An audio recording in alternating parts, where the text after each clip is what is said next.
Hi, it's Katrina Mikett, co-curator of the show Arms Disposal at Victory and Mo in New York City. I'm here with one of the 8 artists, Natalie Baxter, who's going to share a little bit more about her art practice, herself, how she got into the issue of gun violence or gun control.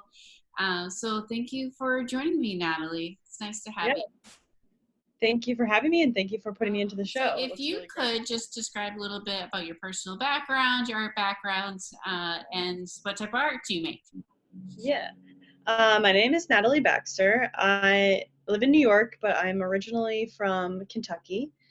And I I got an MFA at the University of Kentucky, an undergrad at a small university in Tennessee called Sewanee.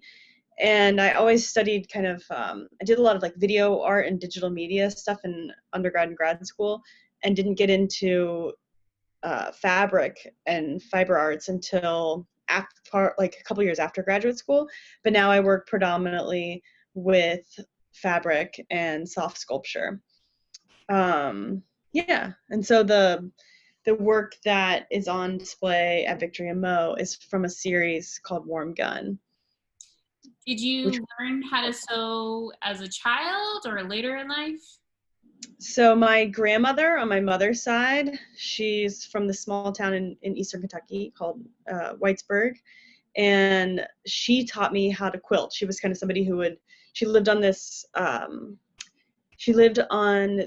alongside this creek, and would kind of sew and quilt for everybody in her neighborhood or in her holler, like around like her area. And so she, like growing up, she would always make all of these amazing quilts from all the scraps that she would use from the sewing projects that she would do. So she taught me how to quilt when I was in college. I would go there and she was like, "Oh, like," she was always doing stuff growing up, but she finally, like, we worked on a quilt together when I was in college. And so I always enjoyed that process, but never brought it into my work until years later.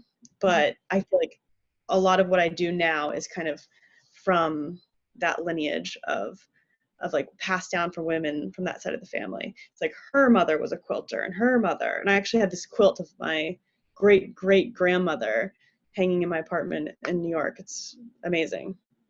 So yeah, so I learned the craft from like a line of women in my family. Oh, that's amazing. And Yeah. being from Kentucky, since we're brought together because it's a show about gun consumerism, did you grow up around guns? Are you familiar with the culture of it? Definitely familiar with the culture. My I think my dad had some guns like before we were born, but not it wasn't that wasn't a part of my immediate family.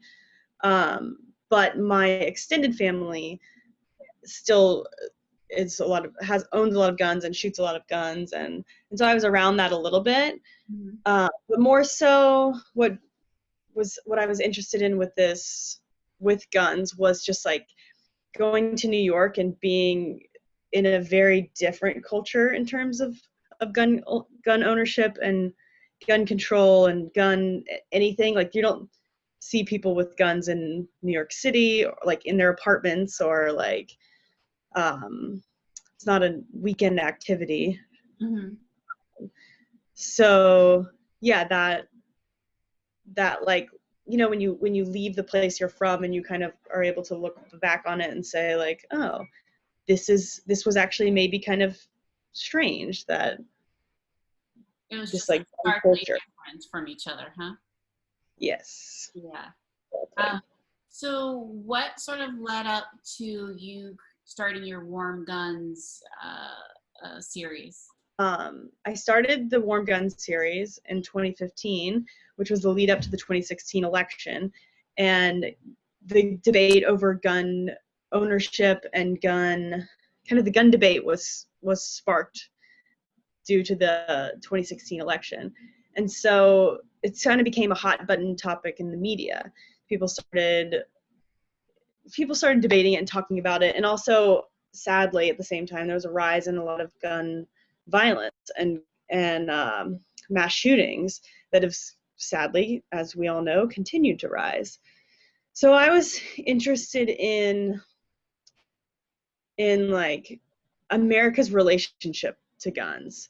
Mhm. Like what I was not interested in was creating work that was going to be even more divisive in this world that was continuing to show itself that it was becoming divisive. But what I was interested is like exploring this weird fascination that our culture has with guns. So I chose soft sculpture to do this. This was the first thing that I ever did with fabric and with soft sculpture. But I thought that was a really good medium to explore this with, because it's this like comforting, funny, comical, approachable medium to Mhm. look at this weird phenomenon, I guess, that like our country is unique to having.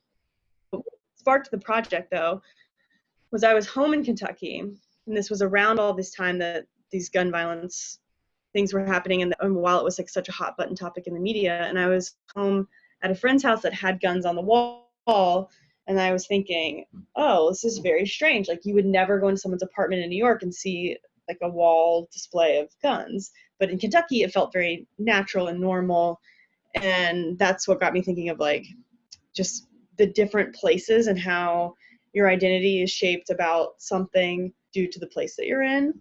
Mhm. And gun culture, I think, is very much one of those things.